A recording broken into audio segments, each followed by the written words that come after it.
Hey, Shalom. Shalom, it's your brother YAWANATHAN. First and foremost, I want to give all praises to the Most High, Bahashim Yahushai, Bahashim Rakakadash. I want to give double honors to the apostles and the elders of Great Millstone. And I want to say shalom to all the brothers and, of course, the few sisters who are pursuing this truth and sincerity. All right? May the blessing of election be upon us. The title of this lesson is The Fix is On, and the squeeze is for the next phase in their plan. Elder MANASSEH here at the Tuesday camp here in Dallas brought it up yesterday during camp. He talked about, there's a 40% shortage of Seminole, and babies are being born at higher rates right now. Just coming off of the fact that, for this period, this 2-year period, that more people have been at home. So what people doing. But more babies are being born, and then the supply of food for the babies is damn near cut in half. Now, women with all these hormones that they've been putting in their bodies, also the food that people put in their bodies, has gotten to a point to where, a majority of women don't even produce or lactate the way they would have in years past. So, as this food shortage is getting ready to come, as things begin to get scarce, all right, as shipments start to, get scarce because diesel fuel is going up, which is very important to, how things flow in a society, because, the ships that sail over here, they use diesel fuel. All right. The cranes that pick up those big crates of food and supplies off of those ships use diesel fuel. The trains that they're loaded onto use diesel fuel. The trucks that go pick up the supplies off of those trains use diesel fuel. If diesel fuel is going up, right, the price of everything goes up. Things begin to slow down. All right, and it's gonna lead to inflation here, which is also biblical prophecy, and we go into this all the time. All right, so trickling all the way down to the babies, it's gonna get severe out here, man. Like the scriptures say, Matthew 24:21.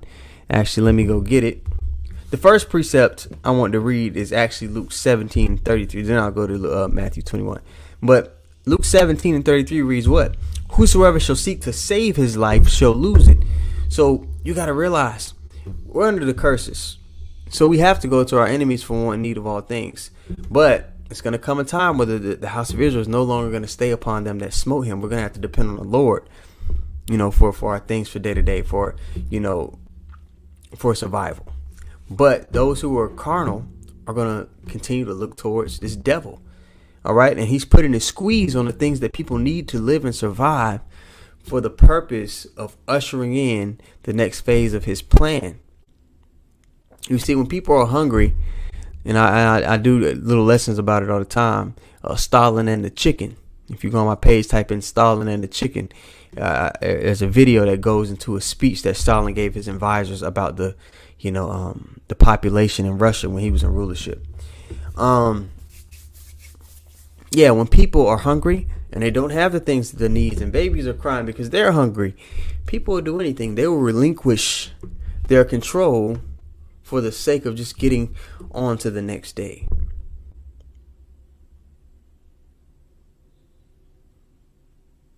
All right, so on top of what's a byproduct of people not having the things that they need?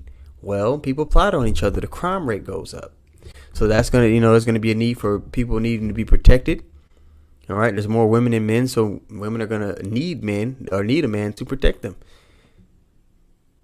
Are the men gonna even want to protect the women with the climate of the battle of the sexes that's going on now? I think not. That's why the scriptures say a man should be a man of the Lord, and specific is going to be as fine as gold, fine as the gold of Ophir. Not just any man, a man of the Lord. All right, let's read this again. Luke 17:33. Whosoever shall save his life shall lose it. All right, and that's talking about, hey man, you're trying to hold on to, your establishment in the world, what you set up in the world, man. This place is finished, and that's the whole that. When you look at it this way, catching hell is almost a good thing for us. All right, being disgusted with this place is a good thing because we now have the fuel in our tank to be detached from the world. We want it to come. We want this kingdom to fall. Because we're like, look at the wickedness. Look at the constant vexation, the constant, hell that's going on in this place. I want it to be over with. It just needs to be done. So, the spiritual man catching our hell from time to time is good. It allows us to see clearly and have the proper perspective as we're going to have to more and more detach from this place. Let go of the gratification of our flesh. Let go of, the certain, conveniences that we may have in this world. For the sake of the kingdom coming in. For the sake of being sober-minded. All right? Whosoever shall seek to save his life shall lose it. And whosoever shall lose his life shall preserve it. Are you losing your life for anything? No, you're losing it for the Lord's sake. Okay? That's what you're doing. All right? You're standing stiffly for the things of Yahweh Hashem Yahushua. Now, like I said, let's go to Matthew 24 and 21.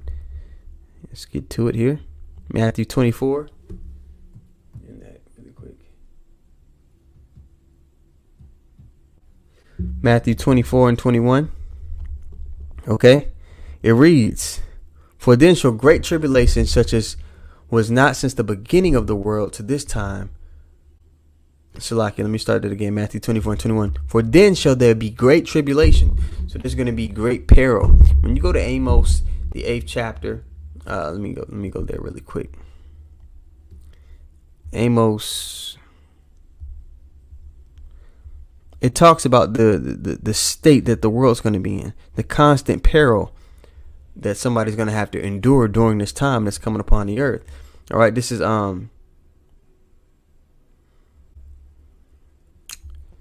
let's start at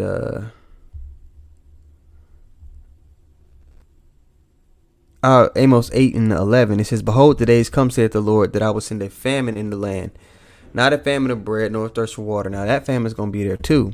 But it says this, but of hearing the words of the Lord, because people are going to come to the understanding that is the only way to be delivered out of the situation that we're going to be in.